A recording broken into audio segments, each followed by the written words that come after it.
بسم اللہ الرحمن الرحیم۔ السلام علیکم ورحمۃ اللہ وبرکاتہ۔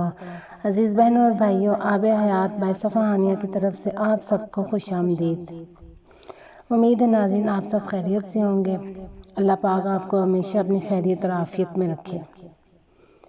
ناظرین، آج میں جو ویڈیو لے کر آئی ہوں وہ وظیفے سے متعلق نہیں ہے، بلکہ ایک دل ہلا دینے والا بیان ہے جو ہمارے بہت قابل مولانا ثاقب رضا کا ہے، جنہوں نے اپنے اس بیان میں بہت واضح بتایا ہے کہ لوگوں کی دعائیں قبول کیوں نہیں ہوتی یا کن لوگوں کی دعائیں قبول نہیں ہوتی، اس کی کیا وجہ ہے۔ تو ناظرین آئیے ہم سب مل کر مولانا ثاقب رضا کا یہ بیان سنتے ہیں جو بہت ہی سبق آموز ہے۔ امید ہے آپ میری پوری ویڈیو دیکھیں گے اور اس کو لائک اور شیئر ضرور کیجیے گا تاکہ یہ بیان اور بھی سن سکیں اور اس ویڈیو سے اور بھی لوگ فائدہ اٹھا سکیں۔ ہمارے پاس جب لوگ آتے ہیں اور وہ داخل طریقت ہوتے ہیں تو ہم جو بنیادی چیزیں ان کو بتاتے ہیں تو ان میں سے ایک چیز یہ لازمی بتاتے ہیں کہ رزق پاک نہیں ہوگا تو باطن روشن نہیں ہوگا۔ یہ بنیادی بات ہے۔ اگر رزق پاک نہیں ہے تو میرے حضور نے ارشاد فرمایا کہ ایک بندہ سفر کر کے کعبۃ اللہ کے صحن میں پہنچتا ہے اور کعبے کے پردوں کو تھام رہا ہے، وہ یمد یدیہ، اور لمبے لمبے ہاتھ کر کے کہتا ہے اے اللہ، لیکن اس کا کھانا حرام ہے، اس کا پینا حرام ہے، اس کا لباس حرام ہے، وہ غزیہ بالحرام، اس کو غذا حرام سے دی گئی ہے۔ میرے حضور نے فرمایا اس کی کوئی دعا قبول نہیں ہوگی۔ سفر کیا، جنگل پہاڑ کاٹے، سمندروں کو پاٹ کر کے آگے گیا، ہواؤں کے کلیجے چیر کے آگے بڑھا، مہینوں کی مسافتیں طے کر کے گیا اور کعبۃ اللہ کے سامنے کھڑا ہے، سین حرم میں مطاف میں کھڑا ہے، لیکن اس کا جسم حرام سے پلا ہے، اس نے جو پہنا ہے اس لباس کا تانا یا بانا حرام کا ہے، اس کو غذا حرام کی دی گئی ہے، اس نے پیا حرام کا ہے، اس نے کھایا حرام کا ہے، تو پھر اس کا یہ سارا سفر رائے گاں چلا جائے گا، اس کو کچھ نصیب نہیں ہوگا۔ تو سب سے پہلی شرط اس عنوان سے عقل حلال ہے، اس کے بعد پہ صدق مقال ہے کہ آپ کی زبان جھوٹ نہ بولے۔ جب کوئی شخص جھوٹ بولتا ہے، روحانیات تو دور کی بات ہے، اللہ کے فرشتے اس سے 1 میل دور ہٹ جاتے ہیں۔ جب کوئی شخص جھوٹ بولتا ہے تو حدیث پاک میں آتا ہے اس کے منہ سے ایک خاص قسم کی بدبو نکلتی ہے، اس بدبو کو ہم نہیں سونگھ پاتے لیکن فرشتے سونگھ لیتے ہیں، چونکہ فرشتے انتہائی حساس مخلوق ہے اور وہ جھوٹ کی وجہ سے نکلنے والی بدبو کو سونگھتے ہیں۔ اللہ نے حضرت امام اعظم امام ابو حنیفہ رضی اللہ تعالیٰ عنہ کو یہ بصیرت عطا کی تھی اور یہ باطنی نظر بخشی تھی کہ جب کوئی شخص وضو کرتا تھا تو اس کے وضو کے پانی سے پہچان لیتے تھے کہ یہ کس گناہ کا مجرم ہے۔ جب بندہ وضو کرتا ہے تو وضو سے ہاتھوں کے گناہ جھڑتے ہیں، منہ کے گناہ جھڑتے ہیں، تو وہ وضو کے پانی سے اس بات کو محسوس کرتے تھے۔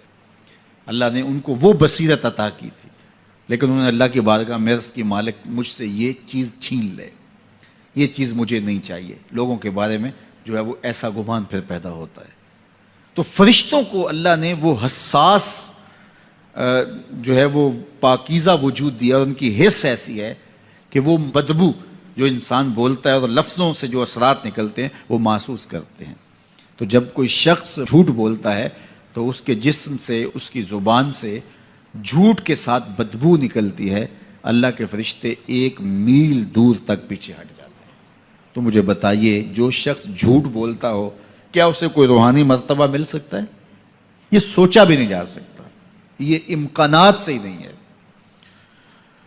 اللہ کے محبوب علیہ السلام سے پوچھا گیا کہ حضور کوئی مسلمان، کوئی مومن کیا بزدل ہو سکتا ہے؟ فرمایا نہیں، وہ بہادر ہوتا ہے، لیکن ہو سکتا ہے کبھی اس سے بزدلی بھی سرزد ہو جائے، انسانی کمزوری ہے، کبھی انسان بہت طاقت میں ہوتا ہے، کبھی انسان کمزور بھی پڑ جاتا ہے، فرمایا ہو سکتا ہے کبھی اس سے ہو بھی جائے۔ پھر پوچھا کہ بخل کر سکتا ہے؟ فرمایا نہیں، مومن سخی ہوتا ہے لیکن ہو سکتا ہے کبھی اس سے بخل بھی ہو جائے، کبھی کبھی دولت اسے اچھی بھی لگنے لگ جاتی ہے، جس طرح فرمایا گیا کہ اولاد مبخلتن مجبنتن، یہ جو اولاد ہوتی ہے یہ بندے کو بخیل بھی بنا دیتی ہے اور بزدل بھی بنا دیتی ہے۔ جب اولاد نہیں ہوتی تو بندہ سخی بھی ہوتا ہے اور بندہ جو ہے وہ مشکل حالات میں بھی کود جاتا ہے، لیکن جب اولاد ہوتی ہے تو پھر مشکل حالات میں کودنے سے پہلے سوچتا ہے میرے بچے ہیں یتیم ہو جائیں گے، اس کو یہ خیال آتا ہے. پہلے ایسے مال لٹاتا ہے لیکن اولاد ہو جائے تو پھر وہ اولاد کا سوچتا ہے کہ ان کے لیے کچھ میں جمع کر لوں. تو اولاد فرمایا میرے حضور نے کہ مبخلہ و مجبنہ، یہ بخیل بھی کر دیتی ہے اور یہ کمزور اور بزدل بھی بنا دیتی ہے. تو مومن ہوتا بہادر ہے لیکن ہو سکتا ہے کبھی اس سے بزدلی بھی ہو جائے. مومن سخی ہوتا ہے لیکن کبھی ہو سکتا ہے اس سے بخل بھی ہو جائے. لیکن تیسرا سوال حضور سے پوچھا گیا کہ مومن جھوٹا ہو سکتا ہے؟ تو اس پہ دو ٹوک کہا، نہیں جھوٹا نہیں ہو سکتا. یہ نہیں ہو سکتا کہ مومن ہو اور جھوٹا ہو، وہ سچ بولنے والا ہوگا. تو عقل حلال اور صدق مقال، یہ دو خوبیاں جو ہیں یہ اہل اللہ کا ترائے امتیاز ہے، اور یہ مجھے اور آپ کو اختیار کرنی چاہیے. حضرت خلیل اللہ جب وادی غیر ذی زرع میں سیدہ ہاجرہ اور ان کے معصوم نونہال کو چھوڑ کر کے جانے لگے، ایسی وادی جہاں حیوانی وجود بھی نہیں تھا، نباتات بھی نہیں پائے جاتے تھے، پانی کا ایک قطرہ بھی دستیاب نہیں تھا، کالے سیاہ مہیب پہاڑ جیسے فولاد پگھلا کے ڈال دیا ہو، وہ وادی جہاں دن کو بھی خوف آئے وہاں حضرت ہاجرہ نے راتیں بھی گزاری. کتنا دردناک لمحہ تھا. جب سحری کا وقت ہوا حضرت خلیل اللہ دعائیں دے کے رخصت ہونے لگے، حضرت ہاجرہ سلام اللہ نے آگے بڑھ کے اپنے شوہر نامدار کا دامن پکڑ لیا. تمسکت بِأَزْيَالِهِ، دامن پکڑ کے بولی میرے شوہر نامدار، اس مہیب وادی میں، اس پہاڑوں کے دامن میں جہاں دن کو بھی خوف آئے، نونہال معصوم کے ہمراہ مجھے چھوڑ کے کہاں جا رہے ہو؟ حضرت خلیل اللہ نے کوئی جواب نہیں دیا. پھر قدم اٹھایا تو زوجہ نے پھر دامن پکڑا، پھر وہی سوال، پھر کوئی جواب نہیں آیا. تیسری مرتبہ دامن پکڑا، خلیل اللہ کی جانب سے کوئی جواب نہیں آیا. تو خاتون خود بولی کیا اللہ کا حکم تو نہیں؟ تو حضرت خلیل اللہ نے کہا نعم، ہاں اسی کا حکم ہے. حضرت ہاجرہ نے دامن چھوڑ دیا، کہا جائیے خیر سے جائیے، اگر اس کا حکم ہے وہ ہمیں ضائع نہیں ہونے دے گا. جہاں دن نہیں گزارے جا سکتے تھے پھر اس خاتون نے وہاں راتیں بھی کاٹی. وہ وادی جس میں وحشت بھی قدم رکھتی تھی ڈر ڈر کے، جہاں پھرتے تھے آوارہ تھپیڑے بادے سر سر کے، جہاں پر گھاس اگتی ہے، جہاں نہ پھول کھلتے ہیں، مگر وہ سرزمین ہے آسماں بھی جھک کے ملتے ہیں. اپنی پاک باز بیوی اور نونہال بیٹے کو چھوڑ کے حضرت خلیل اللہ دعائیں دے کے رخصت ہو گئے. تھوڑا سا توشہ تھا، 2-1 دن کے بعد ختم ہو گیا. پھر ماں کی چھاتی سے دودھ بھی خشک ہو گیا. نونہال پیاس سے تڑپنے لگا.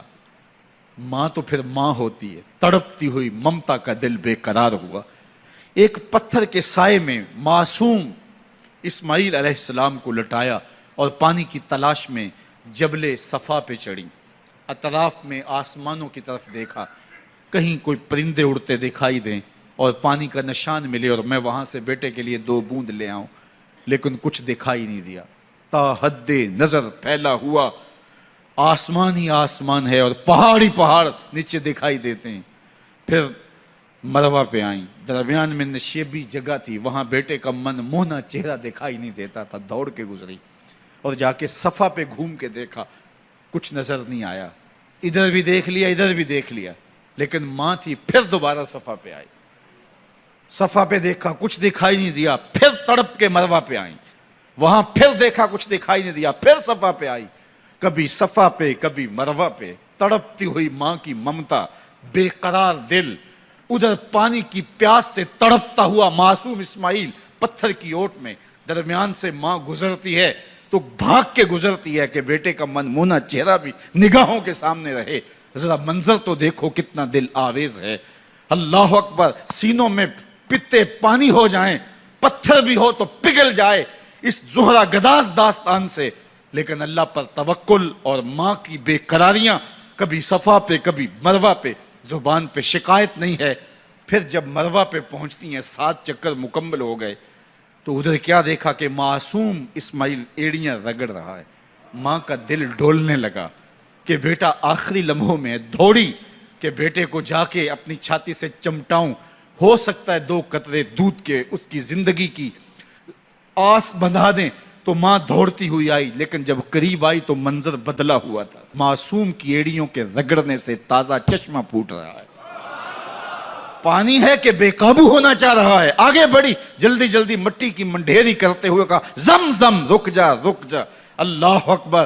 ہاجرہ سلام اللہ علیہا نے حضرت اسماعیل کی محبت اور اپنے رب پر توکل کی انوکھی اور البیلی داستان رقم کی۔ کہا ہاجرہ تو نے بھی حد کر دی، لیکن قیامت تک تیری راہوں کو بھی جلوہ گاہ بنا دیں گے۔